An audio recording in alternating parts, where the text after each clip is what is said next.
So welcome everyone to our fifth and final session of our study of the Lord's Prayer. We have come through almost all of the prayer so far. Oh, and as we begin, I would just like to ask the class if you could please go ahead and mute yourselves until we get to our question and comment section here. But as we get into this last section, we really only have one line left in the Lord's Prayer, at least in the way it's written in the original, the oldest text we have. So you will see that today it's the lead us not into temptation, but deliver us from evil. Or as many older texts translate it, the evil one.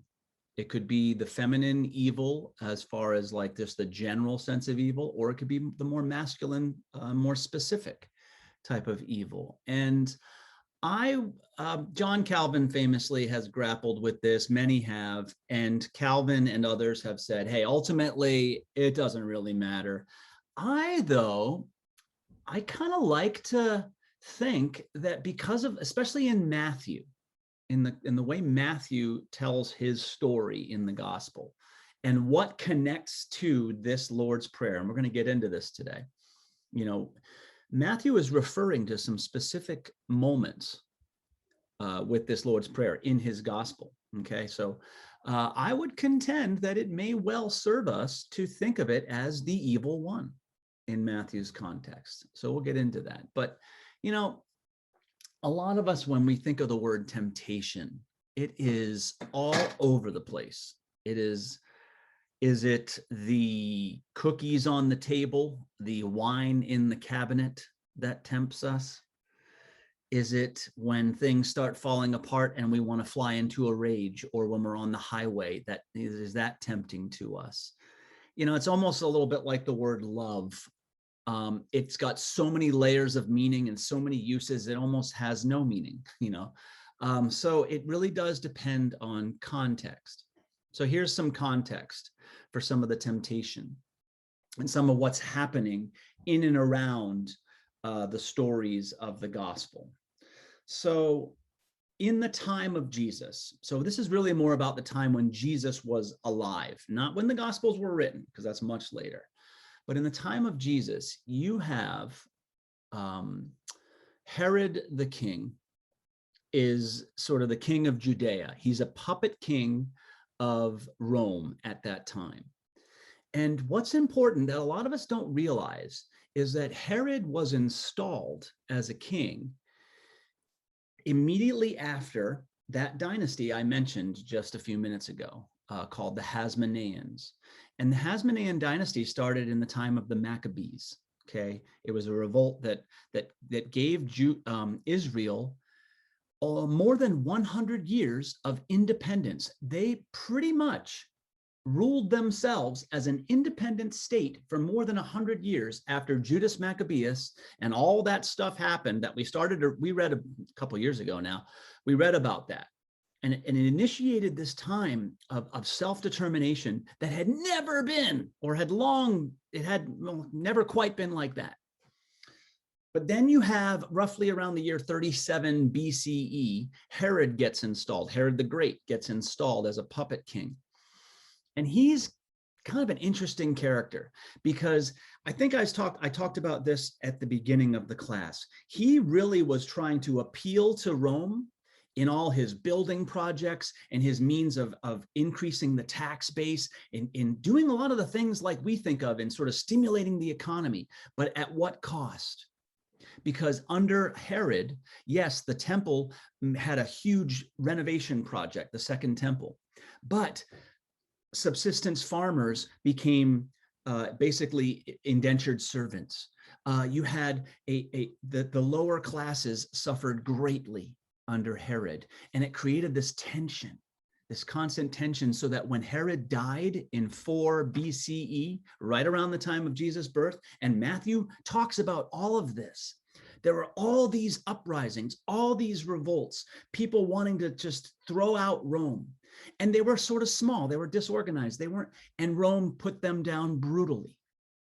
Okay, and in the aftermath of that, the emperor of Rome, Quirinus, decided we gotta create some different order in this area. And that is the time of the census that's referred to in Matthew, where they're just like, all right, we want to get a sense of who all these people are so that we can better know that and control them. And there were all sorts of reactions to that. There were some violent reactions, there were some non-violent reactions in this time. So that's the context of Jesus' birth. And then what's also interesting is the context of the writing of the Gospels. So whether it's Mark or Luke or Matthew in particular, John, it's a little later. But right around the time all these Gospels are written is the time of the Second Jewish War. Or is it the First Jewish War? It's the Jewish War against Rome. And it's that one that we talk about from 66 to 70, where there was this uprising. They wanted Rome out, and Rome destroyed, they put it down, heavy-handedly, and they destroyed the temple at that time.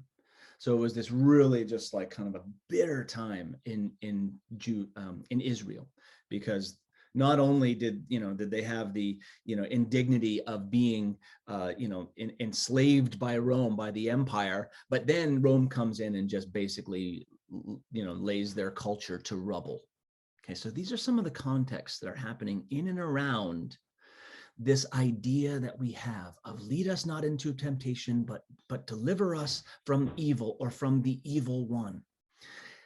I share that with you because as we get into this, I think that'll give us some context, some foothold, something to leap off from in a different way of looking at what this text might mean. Okay, so that's what I want to say about the temptation and the evil one thing. And then the last thing is, I've mentioned previously that whole doxology at the end, for thine is the kingdom and the power and the glory forever. That is almost not, I don't know, universally, it's widely agreed that is not original. So that's why in Roman Catholicism, or at least still in Latin Roman Catholicism, it's not really used. Back in the 1960s, there were some places within Catholicism that sort of adopted it. Within Protestantism, it's been used since 17th century, roughly. King James Version put this in there. It actually, that little tag appeared as early in a translation. It appeared as early as the late 4th century in one of the codices. So it's there, but it's not original. It's also looked at, there's a version of it that's in the Didache, and I mentioned that's just the early church teaching text that helped kind of train new converts to the religion. That's about 2nd century, and it wasn't exactly like this. And the way it was used, the way the doxology was used, was often a cantor or the priest that would sort of it would wrap up, it would tie up the prayer in a way that it just sort of ends, when you just sort of say, and deliver us from the evil one. It just didn't have a sense of closure. So there was a liturgical way that they gave it closure. And it also refocuses the prayer back on that idea, the same way it starts, that idea of God, returning back to God in heaven. So it gives it a little bit of a sense of completion. And those are some of the reasons why we have it. And, the reason why we say it in our tradition in Protestantism versus, in Catholicism, we just have a different approach, and I think part of that emerges out of how the early Protestants revered the King James Version of the Bible sort of over and above all. That was what started Anglicanism and that sort of thing, and that's where a lot of our tradition comes out of. So that's some of the opening salvo for our time today. Regardless of what I just said, or reflective of that, or any other comments that you have as we prepare to step into conversation together today. Anything that's hit you from the first 4 sessions that you haven't had a chance to share? If not, that's okay. And we'll certainly have time for lots of other conversation as we go through this today. Let's then jump into a quick look at the actual text. from a couple different sources. As we've been doing, we're going to do the New Revised Standard, the King James, and then that beautiful Prayers of the Cosmos Aramaic version. So I'm going to share that, and I'll just do the reading of that one because it's so short. Just raise your hand. I want to make sure everyone can see this. I think I had corrected the problem. It's good? Okay, yeah. Previously, I know that there had been an issue with seeing this. So this is from Matthew chapter 6, verse 13, the NRSV.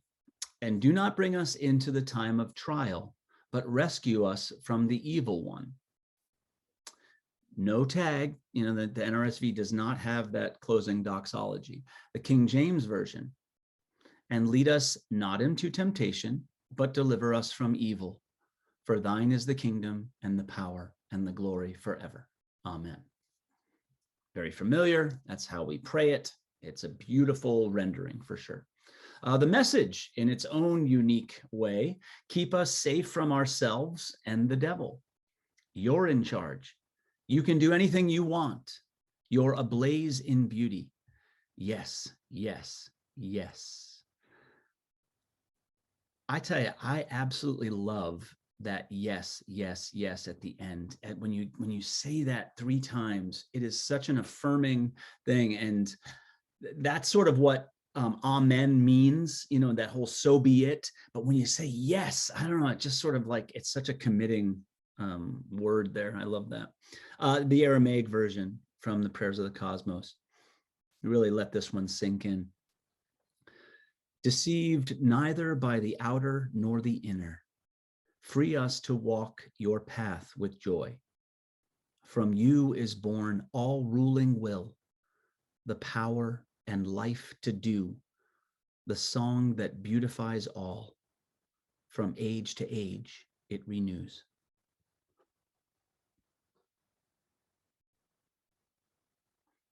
Any comments about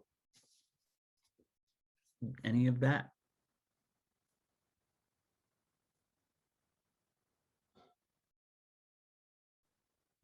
Yeah, it's so familiar to us, and yet when we're asked, when we go into it like this, and kind of like get into the minutia like this, it's so striking to me how rich, how much can bloom from this text that some of us have known since we were like 4.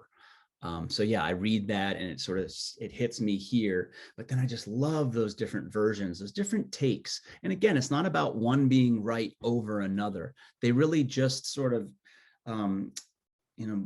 inform or enliven different ways of looking at these, so that's the power, that's the beauty of looking at things in translation. Okay, so in the Gospel of Matthew, before chapter 6 is chapter 4. I know that's really revelatory, but in chapter 4 there's a little known story called Jesus being tempted in the wilderness. And when we think of temptation, it's kind of like when I opened up, we think of temptation as being all sorts of things, whether it's the food, whether it's the alcohol, whether it's the temptation to respond, to act, whatever, all sorts of temptations, okay, that we think of. But there's a very specific example of temptation that Matthew gives us, not immediately prior, but just prior to this prayer that he has laid out. And so I think it would be helpful for us to look at that story once again in light of this prayer and kind of see how it might inform the way we understand temptation. And that's also that chance to look at, deliver us from evil or deliver us from the evil one. Okay. So I'd like us to read the Matthew passage. It's just 11 verses, and I would like 2 volunteers, and I'll watch for you here because it's easier for me to see your hands. Could I have 2 volunteers to do this reading? Carol is one.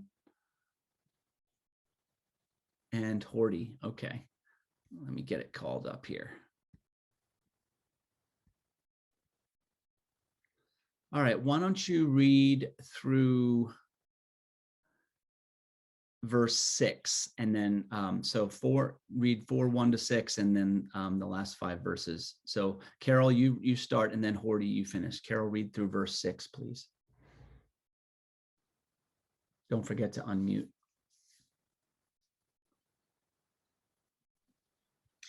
Then Jesus was led up by the Spirit into the wilderness to be tempted by the devil. He feasted 40 days and 40 nights, and Fasted. afterwards, pardon? Fasted. Oh, sorry. What did I say? We're all hungry. Feasted. Oh. Sorry about that. Okay. Just one letter. He fasted 40 days and 40 nights, and afterwards he was famished. The tempter came and said to him, "If you are the Son of God, command these stones to become loaves of bread." But he answered, "It is written, one does not live by bread alone, but by every word that comes from the mouth of God." Then the devil took him to the holy city and placed him on the pinnacle of the temple, saying to him, "If you are the Son of God, throw yourself down, for it is written, He will command his angels concerning you, and on the hands they will bear you up, so that you will not dash your foot against the stone."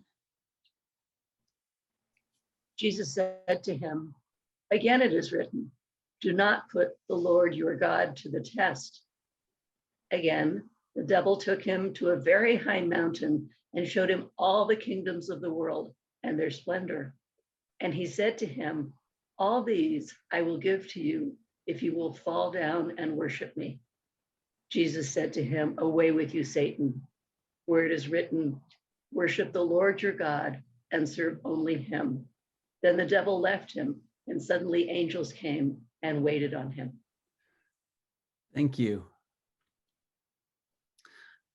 All right, in this familiar story, what do you notice about the connection, if any, between those 3 temptations? Let's start with that. How do those 3 temptations connect, or how do you see them moving? Is there something you see about them? Like, what's their relationship?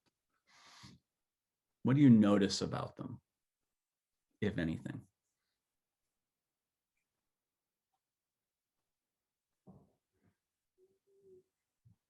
Horty? Unmute. You need to unmute still. I'm sorry. There you go. They move from the specificity of eating up to something much more generalized of following the will of God and being held in his hands so that you're not injured, and that you need to live according to the word of God. I think these temptations to me seem like they're about not the specificity of wine or candy or like that, but to self-aggrandize. We may be created in God's image, but that doesn't mean that we're all powerful. And we can be tempted by power that's really not ours, but really belongs to God. Yeah, and that's what this is showing. So as you rightly point out, that first one is very specific, and it's also very private. Okay, that first one is very private. It's the devil or the tempter talking to Jesus and saying, "Look, turn these stones into bread. Come on, just do it. If you're the Son of God, do that." But it's a very private kind of interaction that Jesus, responds to with sort of a biblical or deuteronomical defense, where he says, "No, it's not about just the bread," but it starts off with this kind of private, specific, individual. My goodness, that seems like a reasonable thing to do after 40 days of fasting. Have a little bread, and it's not about that. So, but I like your word there that you use. It has to do with that self-aggrandizement. So it starts off in that very private one, and then it moves to the second one. How does the second one sort of maybe take it up a notch? And that's kind of what these do. They tend to take it up a notch each time. How does the second one take it up a notch?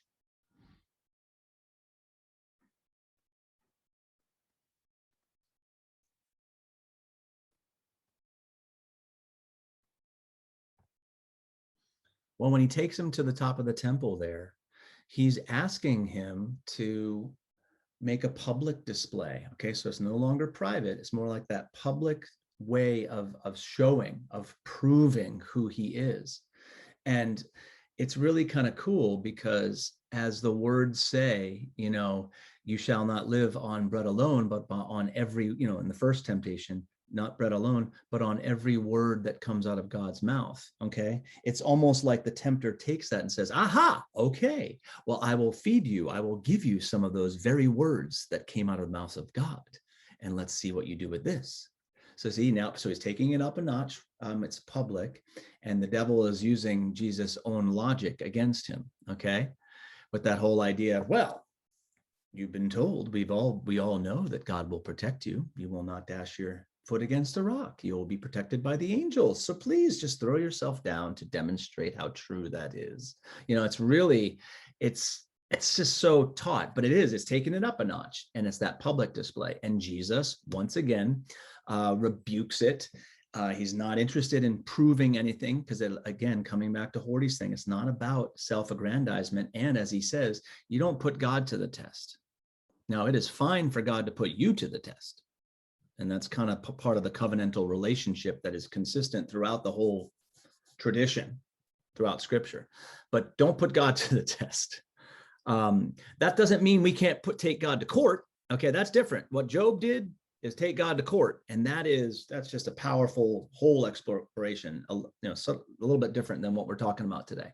But so Jesus responds to that and says, not about proving anything to me. It's not about putting God on the spot. Okay, not about public displays here. So then the last one takes it up to a climactic point. First of all, what is said in that third temptation that's a little bit different? What is said or not said that you notice about that third temptation? And you want me to call it up again? I know that okay, let me see if I can share that screen again. I'll call that up. I just realized, it's hard to keep it in mind. So let's see. Here we go. Yeah, this starting in verse 8 here, the devil took him to a high mountain and showed him all the kingdoms of the world in their splendor. All these I will give you if you fall down and worship me. And Jesus says, away with you, Satan. Well, the idea of the specificity of fall down and worship me. But what does that mean? What is said and what is not said? How is it different? How is it taking it up a notch? There's a lot in here in like 3 verses that Matthew is communicating here with this idea of this specific temptation.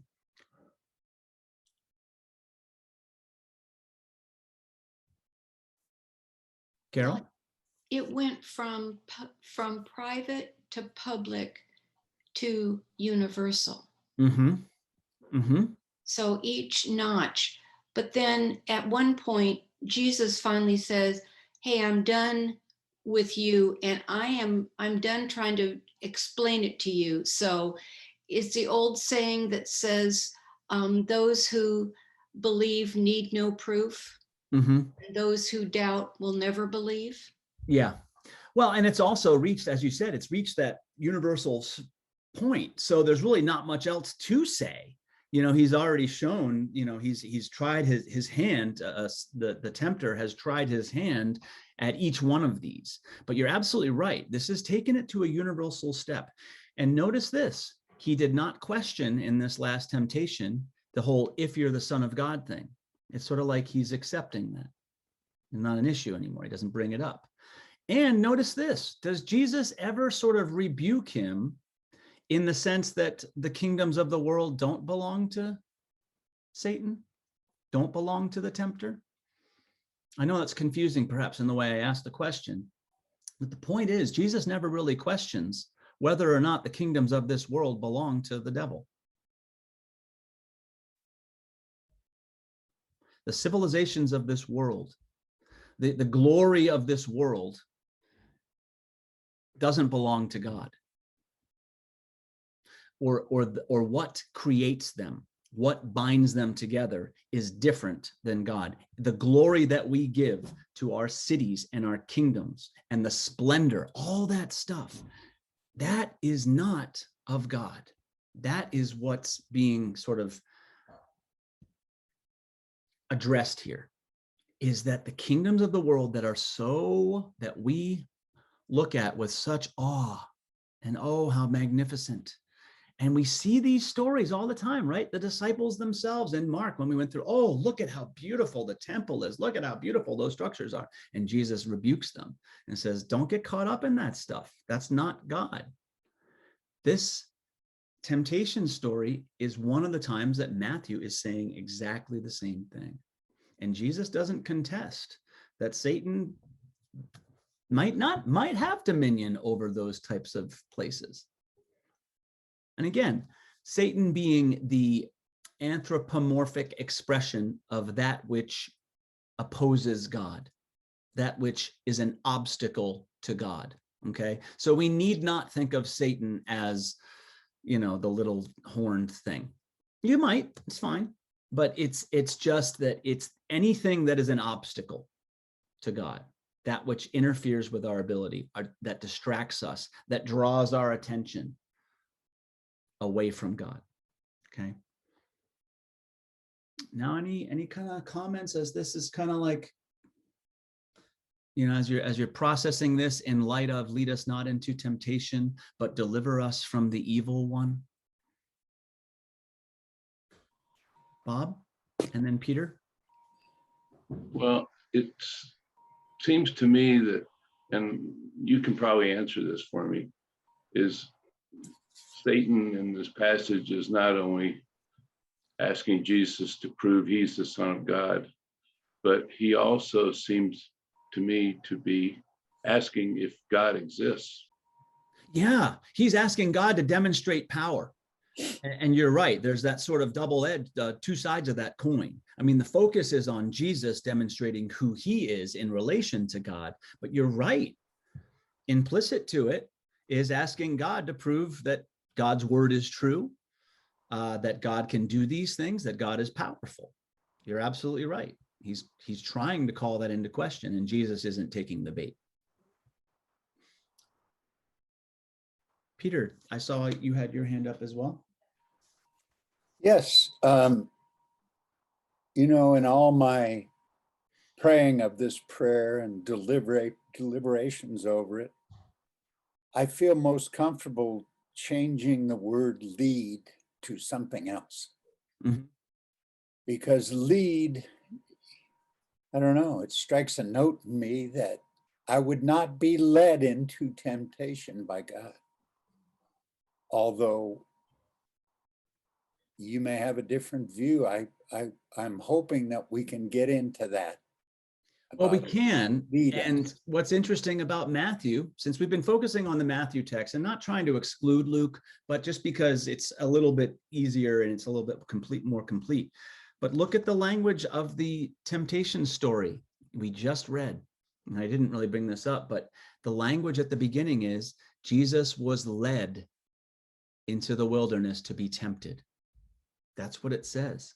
So that's Matthew's understanding that we are not here to shy away from those places that tempt us. That it's not about that following God is not about avoiding temptation. It's about choosing well in the face of it. That is where the maturity comes. Because if you're not, it's sort of like if you're not tempted, there's nothing at stake. And so I think that there's something deeply at stake here for Matthew. So that idea of God leading him doesn't mean that God is causing the certain things, but that God puts that the very nature of this life is that we will face temptation. So to be led into the wilderness, to be tempted, doesn't necessarily say that God has created this little, let's do this, let's just see how they react.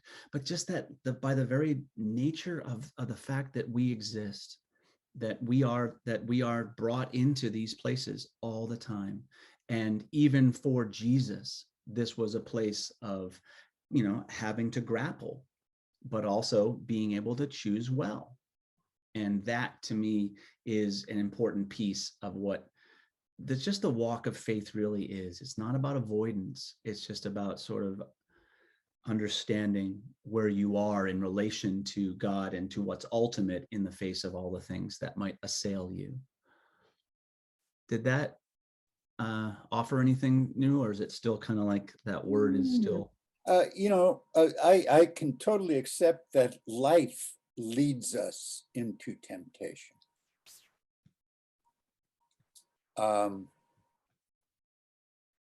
Does love lead me to temptation?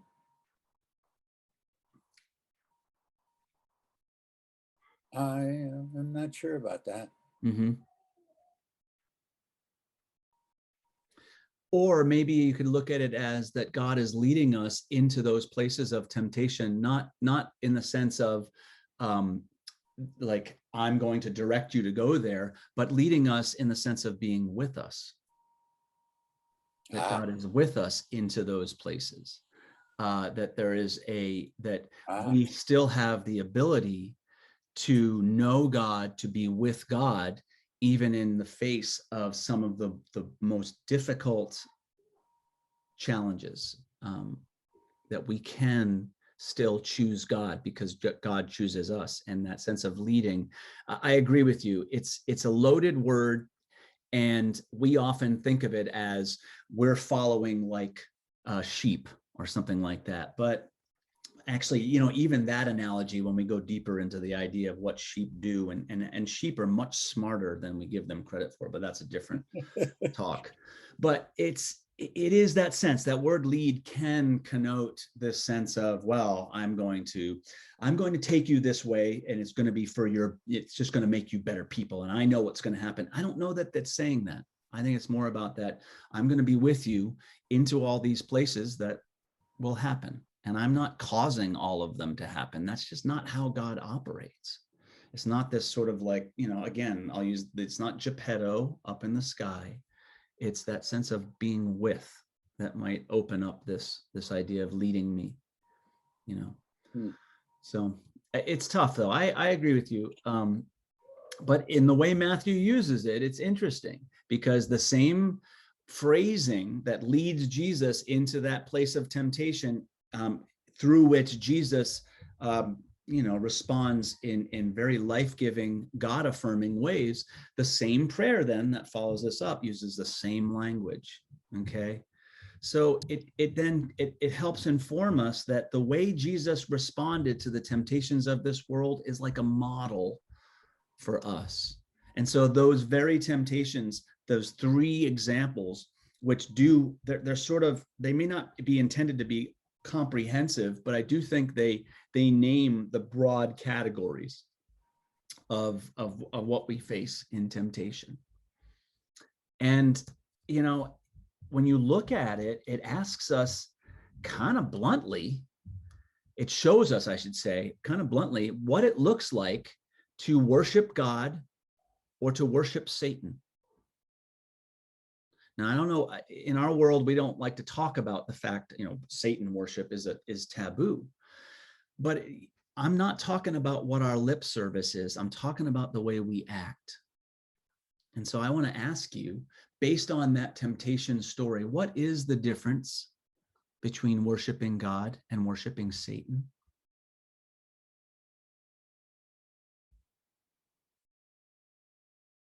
Bob? Last night on TCM this month, they're having the whole month of running films. And last night I was watching On the Waterfront, Marlon Brando and a number of great actors. Oh yeah, classic. And yes, Lee J. Cobb plays the mob capo, not the mob. He was the head of the union actually, but he was a mobster, and to me he was living the life of Satan. And Marlon Brando made the choice of turning him in, and that way because he did not want to be following the life of Satan. Yeah. And that was a difference, I thought, between the choices that people make in their lives was demonstrated, I thought. Well, I think there's a lot of connection there in what you just said, because I do think that the picture we're given, even in that microcosm of the temptation story, is a picture of how one might obtain or how do we possess the kingdoms of the world. And God's way is that more creative way of love, of nonviolence. The way of the world is the way of dominance, the way of glorifying the kingdoms of the world, the way of war, that sort of thing. And so that's why, when you look at the temptation story, but also thinking about how I started with talking about what's the context here that people are living in, that deep understanding of what it means to be pawns in a bigger picture, a world that is so shaped by the dominance, by the violence, by the glorification of emperor, of Rome, of all these, worldly things, and trying to figure out how you walk through that, how you go through that faithfully, and how you maintain any sort of dignity or identity in a place that continually subjugates you. And so you get then these parallel descriptions of, well, this is the way the world works under Caesar, this is the way the world looks under God, that sort of thing. Now you pick, and that's very challenging. But the contrast is still something for us to be able to see, and to that we know it. I mean, heck, the 20th century was probably the most violent in the history of civilization, and yet we think of ourselves as so much more civilized. So it's something that demands further, more and more reflection, that these things that we're talking about, the temptations of this world, really do have to do with who are we giving? Who are we assigning glory to? What are we really glorifying? Not with our words, but with the way we live. It's a tough one. It's really a tough one. Peter? Yeah, I really appreciated last week the discussion of indebtedness. Forgive us our debts. And I think for me, there's a close connection here between what I have indebted myself to and the temptations that the world presents. And it's like idolatry.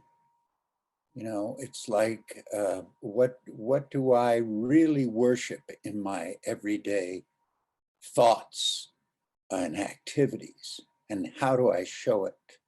And am I aware of it? Yeah. And I think what this teaches me is to be aware of what I am thinking and to question it. Yes. And for that, I'm grateful. Yeah. It's sort of like, we exist in a certain soil every day, and a prayer like this, if we allow it, just lets us pluck our roots up a little bit so we don't get too deep, so we can make sure what soil am I planting myself in right now? Because it's not easy. It's not easy to know. And it's really not our place to know. But what we can do is maintain that spirit of humility that invites that way of God to guide us. Now, I also want to say this. It's so contextual, isn't it? Because if you're praying this prayer as a subjugated person, or a person who is in literal economic poverty, the first debt that you're concerned about is that you can't be a free, whole person when you are living as a slave, or when you have nothing, or when you owe so much that you just have no, you're owned by someone else. So that the literal economic definition of being debt free is sort of necessary first, even before those sort of more general explorations into, what else am I indebted to? What is my focus? You see what I'm saying? It's kind of like what Gandhi said about how, if you're I'm gonna butcher this, but I think it was when he said, if you're gonna talk about, the giving people, freeing people, someone can help me with this. It had to do with, like, give them bread first. They're going to need literal bread before you give them the bread of sort of the more esoteric and metaphorical bread. They must get that first. There's certain ththings that are required. So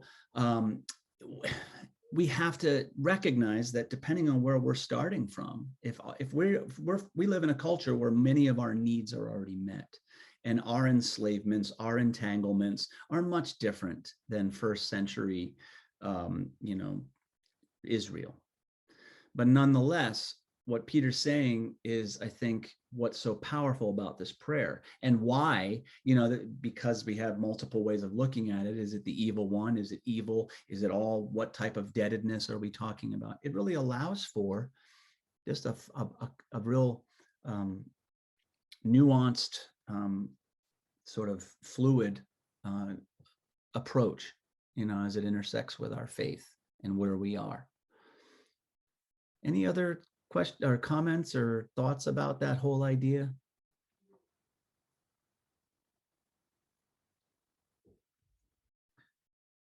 Horty? I need to move on. I would like to move on to a stumbling block that I personally have had. Sure. With the word but. I've always been taught that to use the word but is to negate that which goes before it. And in my own praying of this prayer, I've often said, lead us not into temptation and deliver us from evil. Yeah. Because I've had difficulty with negating what I've just said. Right. Maybe you could help me with that. Well, it's, again, it depends, I think, on how you look at the, what's being talked about. So it's this sense of leading us into these places, being with us in these places, insofar as we have choice to respond, help us to act in the ways of God, but also recognizing that it's not all within our power. There's a collaboration here. So in inviting God to be the one that is the one that saves. Now, the definition of saves isn't necessarily to come in and pluck me out of it, but just to sort of be that presence of power that makes a difference in the face of that which is evil and these choices. I still agree that there's some language, that makes it somewhat troublesome. But I also think that just overall, that the way that this plays out, it's that recognition that there's this interactive relationship here in the face of temptation. That part of it is us making good choices and being equipped to do so, and then also recognizing that it's not all about our choices, that there are ways that God is the only one that can confront some of the deeper presence of evil. Is that helpful? And it may not come to a definitive, oh yes, because that's the nature of this prayer.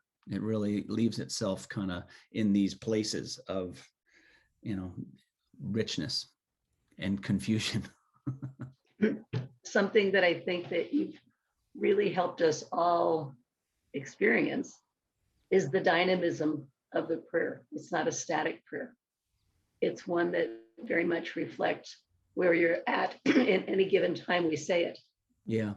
In any given time that we examine our life through this lens. Yeah. Well, I guess let me ask this question then, and kind of connected to what you're bringing up here, Horty. What does it mean to you to be rescued from evil, or to be delivered from the evil one? Can you put into words what that means to you?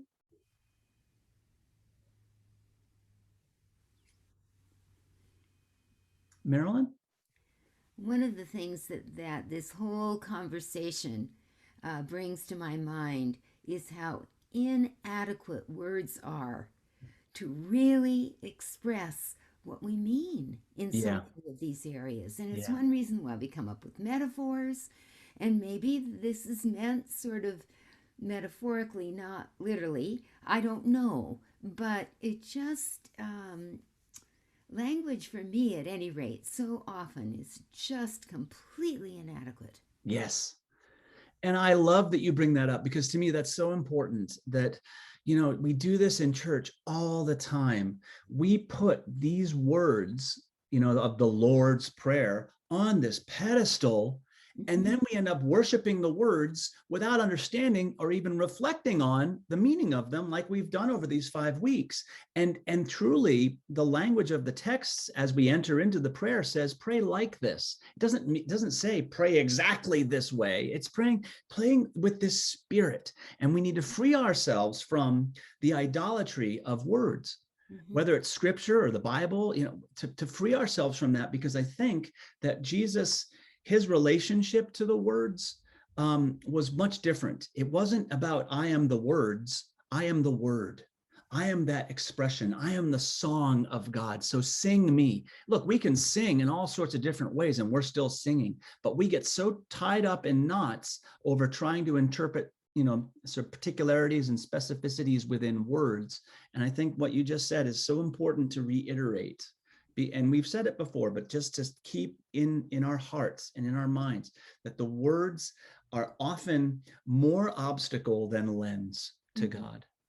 And so to stay, in the same way Peter's talking about staying humble in his connection to where his indebtedness is and where our indebtedness is as followers, it's really also staying humble in our relationship to the words themselves.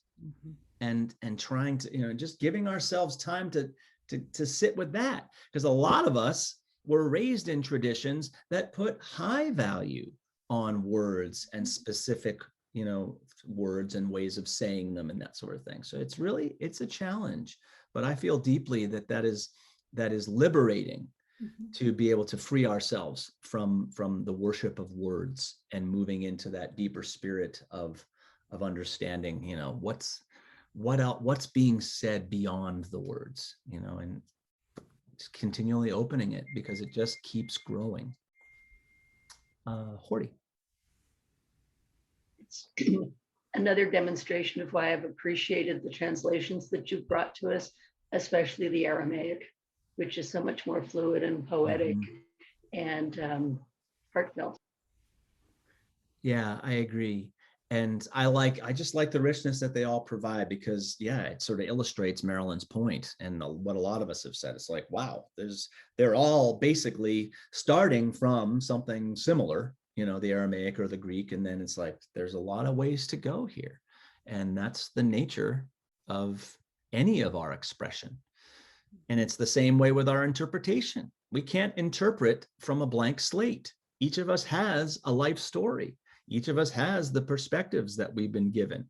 Each of us is learned or not. Each of us has, whatever experiences of faith or not. So all of that colors us. And all of this is simply to say that one thing: stay humble. Don't become that ardently certain person that this is what it means kind of thing. I feel that is where we often get into trouble. That ardent certitude and that self-righteousness that can emerge from that, it gets us stuck. It gets us stuck. All right, so then, Marilyn? Just quickly, I think that not only do we want to be real careful not to say this is the way it is to somebody else, but not to say that to ourselves either. To leave ourselves humble when we think of how we're seeing things to new ways. When I think of how I have changed and the new things, the new understandings and everything that have happened over the 78 years of my life, I'm so glad that I was able to stay humble of what I thought I believed, so that when a new understanding came to me, I could accept it and go with it. Exactly. Accept it doesn't mean that you have to take it on to become your way of believing or seeing either. It's sort of like that story when the disciples complain about that other person that's doing it in their own different way. And he's not one of us. Shouldn't we, smite him? And it's just that whole thing that, no, let it be. Let them express themselves in the way that their expression comes out. But we can be in acceptance of that without having to worry about whether or not we need to abide by it exactly the way they're expressing it too. All of this relates to our interpretations of these types of, a prayer like this. And it's important. Now, it might sound funny to talk like this because it's such a foundational prayer. And you think, well, geez, at the very least, we should all be able to come into some type of agreement as to what this means. And I say, no, it's not that simple. And I think that's precisely why it's so timeless. It's precisely why it's so powerful, because it's so rich, because it's so evocative, because it's so open to interpretation and to context. That I look at that as a positive. As we move into kind of a closing conversation here, I do want to say somewhat briefly, I guess, I don't know how much we need to spend on that doxology, but just in light of the temptation story that seems to at least partly inform that the language of Matthew's, temptation, lead us not into temptation, but deliver us from evil. And it's that whole comment, for thine is the kingdom and the power and the glory. It's like that reassertion that, okay, Satan is talking about the glory of this world and the kingdoms and the cities and the splendor of this world. And the prayer ends by saying, that's not what it's about. It's focusing it back on God, because that's why we pray this prayer, is that it's a hope of inviting the God way, the God spirit, the God lens, the God heart into our reality. And then not only that, it's not just a one-way street, is it? It's that what we've said, that then my response becomes a life-giving, God-infused response. And that's the nature of this prayer. And in a sense, it's kind of revolutionary when it's doing that. It's like a revolutionary manifesto. If we live this prayer the way we've been talking about it, it changes things. It changes things. This is not a conceptual prayer. This is a very, on some levels, a very practical prayer. It's not just guiding my life, it's guiding our lives. And it's about our engagement, not just with my God, but with each other. How do we do that? What motivates that? Where do we come? What can we say? What can we understand? What can we possibly name that seems to be concerns of God that we might enact here on earth as it is in heaven? Well, the prayer has given us some specific ones.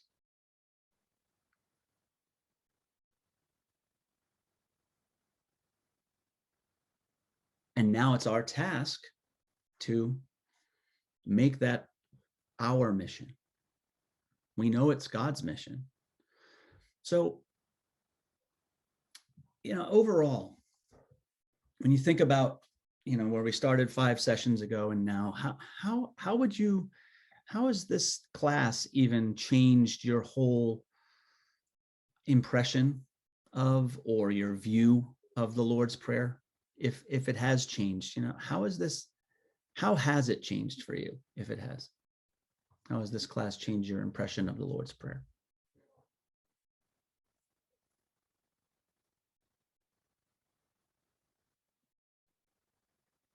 Or hasn't it? Carol?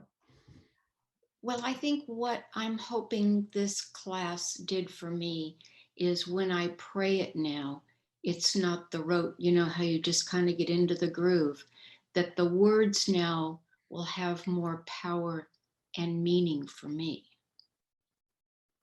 Yeah, I mean, that's a big part of it. And it's just, that's natural for things, and rote, I don't want to dismiss rote, because rote really on one level means that it's something that's just a part of you, that's inside of you.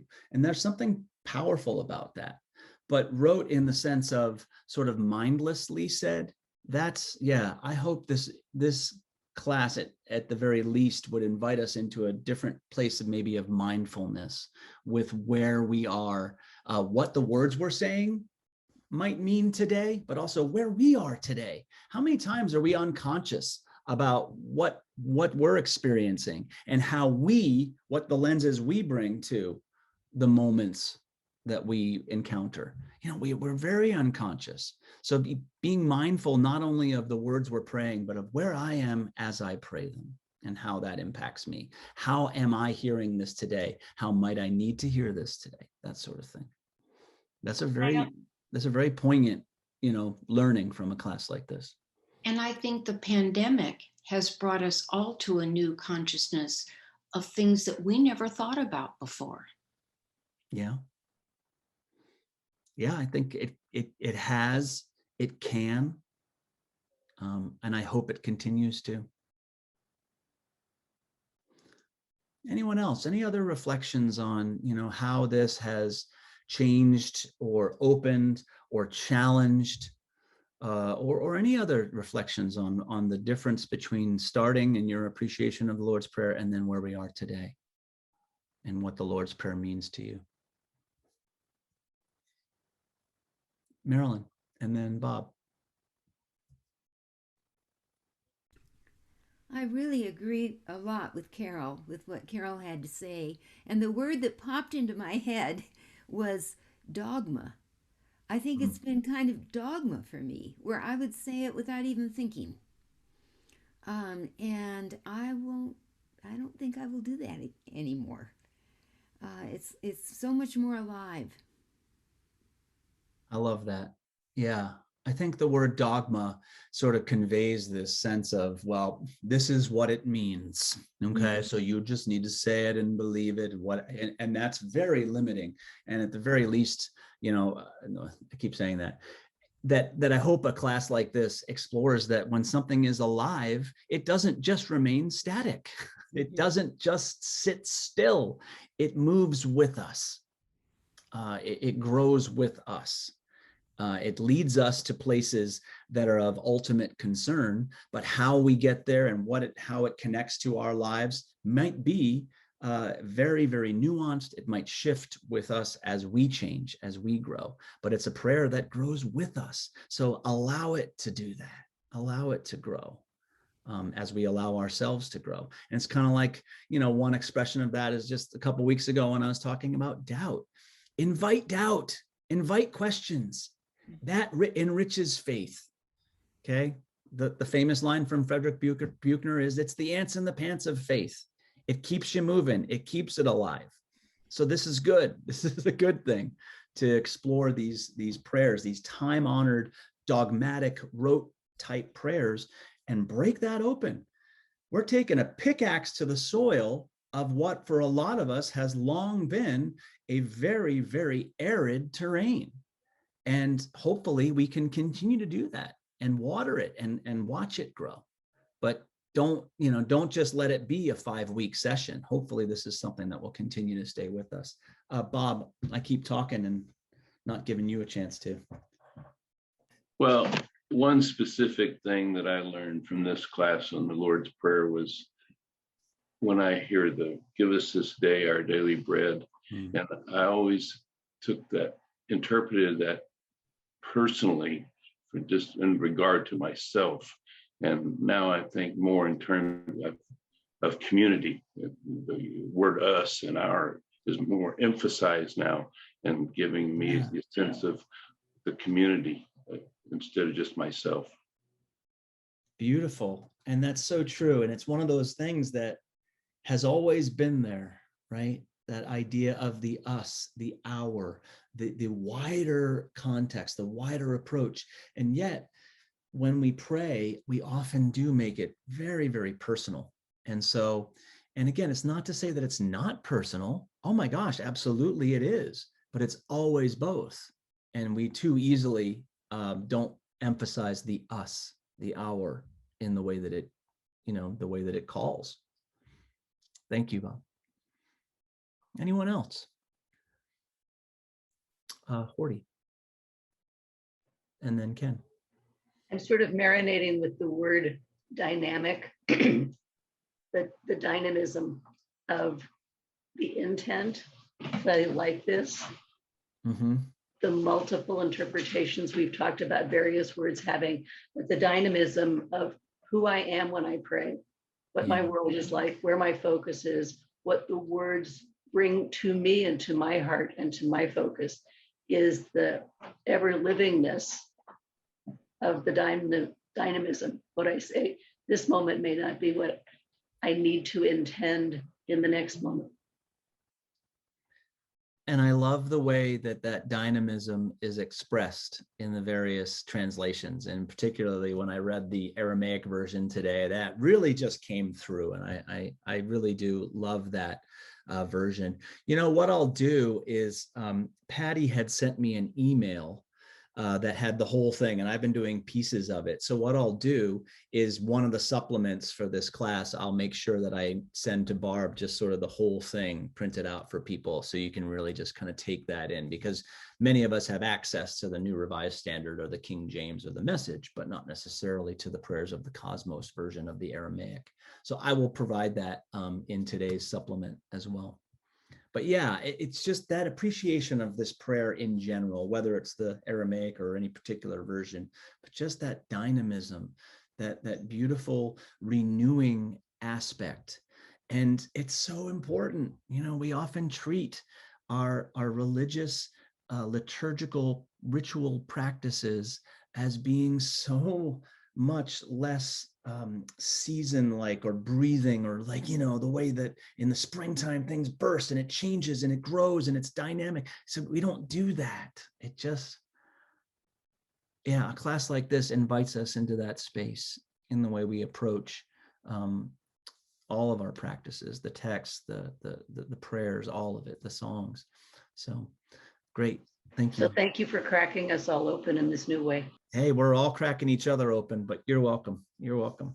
I thought Ken, you had your hand up too.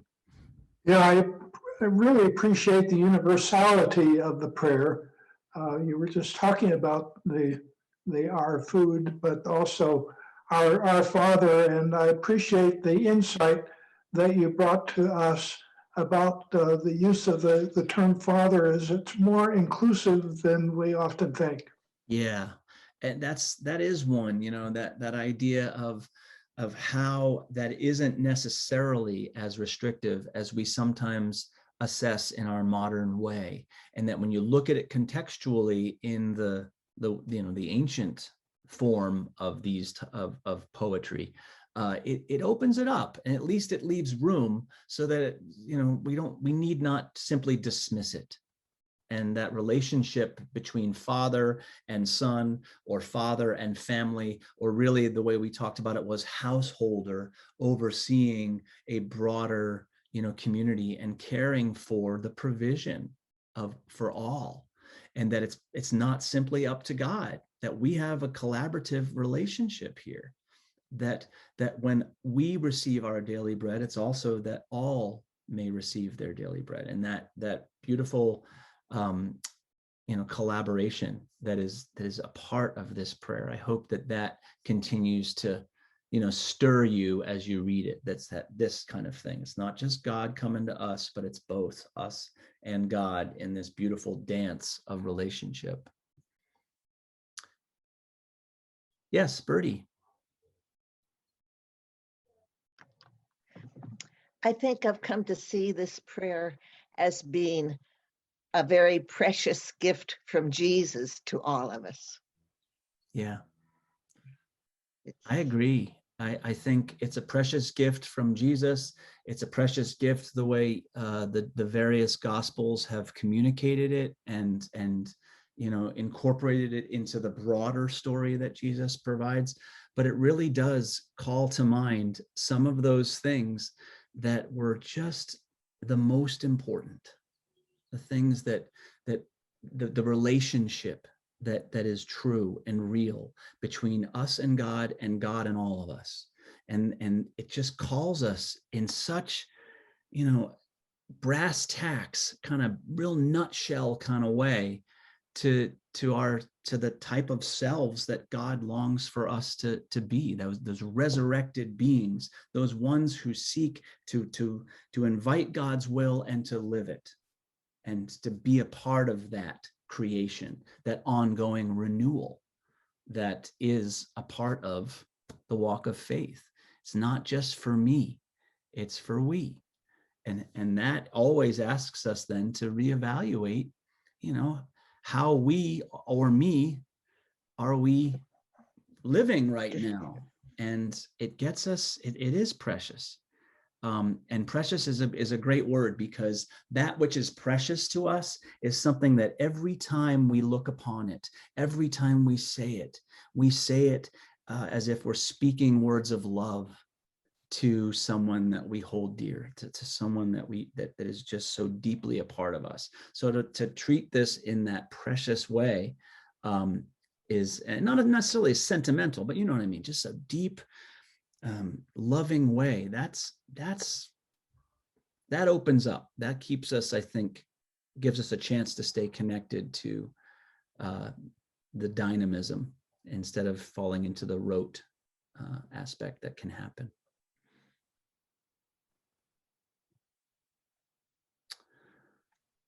Well, friends, I think that I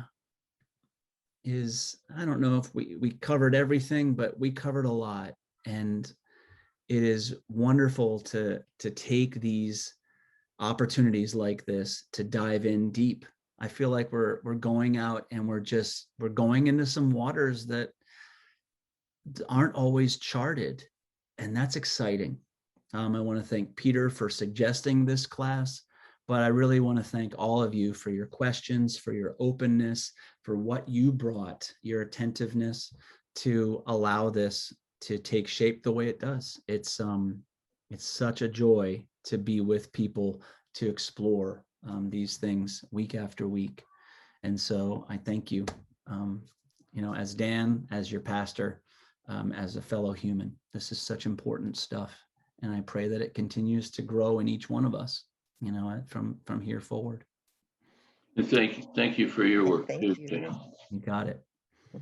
So I look forward to next time. We're going to take a couple weeks off while I formulate things. Please reach out by email to the church office or to me personally if you have my email address, and I'll share it for those watching the video, danspacek@yahoo.com. If you have any suggestions for upcoming studies, I'd love to entertain them. But until the next time, I hope you're all held in the love and the peace of Christ. Bye, everyone. Amen.